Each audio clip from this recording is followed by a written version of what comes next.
beras Nona Malaka, Forela KTU dan seterusnya. Ini apa yang dibutuhkan? Sokongan seperti apa?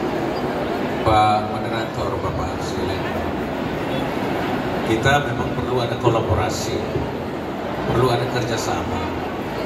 Pemerintah daerah tanpa didukung oleh pemerintah pusat itu juga tidak mungkin akan bergerak sendiri. Kita ambil contoh, kenapa kemudian ada brand beras Nona Malaka dan ada kacang hijau Forela KTU.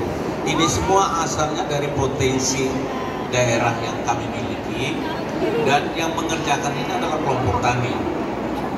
Nah, ini saya cerita sedikit. Kelompok tani kami di sana itu kan tradisional.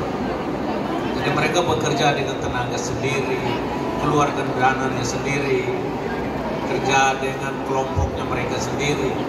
Tapi kemudian kami perhatikan, mereka kerja begitu keras, tapi apa yang mereka dapatkan itu tidak sesuai, tidak sebanding. Lalu siapa yang paling untung biasanya? Nanti pasti Emily akan bisa jawab. Nah, yang paling untung itu pasti adalah yang untung itu. Kan kalau ada yang rugi pasti ada yang untung. Nah sekarang kenapa harus ini terjadi?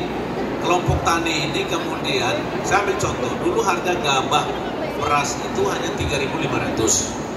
Begitu kami intervensi, itu harga menjadi 5.500. Jadi agak naik, sehingga petani mulai semangat untuk bekerja. Tetapi kami harus jujur di daerah, terbatas soal pupuk, terbatas soal obat, terbatas juga soal ya PPL, ya tenaga yang mendampingi, Alsintan. Itu juga kami sangat butuhkan alat-alat itu, meskipun sementara ini kami tidak bisa menutup diri bahwa Pak Ansi banyak memperjuangkan itu lewat Kementerian Pertanian dan banyak kami dibantu. Tapi karena lahan yang begitu luas, kami tentu sangat membutuhkan lagi bantuan-bantuan lagi. Nah ini kalau bertanya kelompok taninya seperti apa, mereka membuat satu kelompok-kelompok sendiri.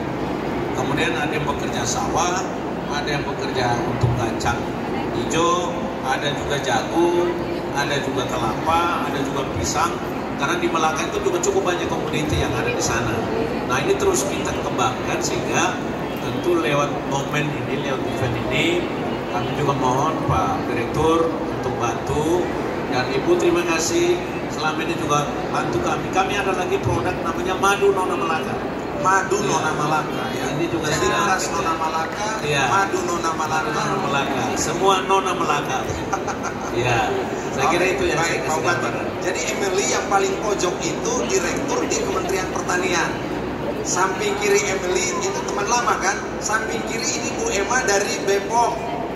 Ya, beliau ini bupati dari Nusa Tenggara Timur. Emily, bener kamu itu petani.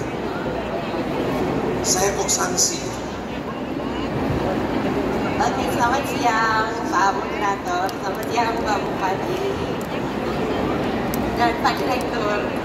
Saya mau memperkenalkan diri. Nama saya adalah Emily Sutanto.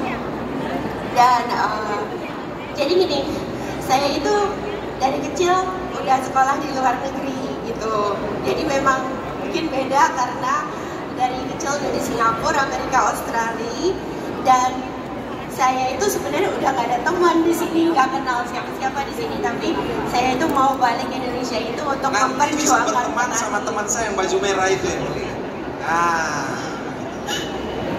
Iya. Jadi saya itu sangat prihatin mendengar waktu itu bahwa ada sejumlah petani yang sudah menanam beras organik, tapi mereka itu tidak bisa menjual dengan harga yang layak. Kok bisa langsung suka pertanian gitu ya? Dari mana?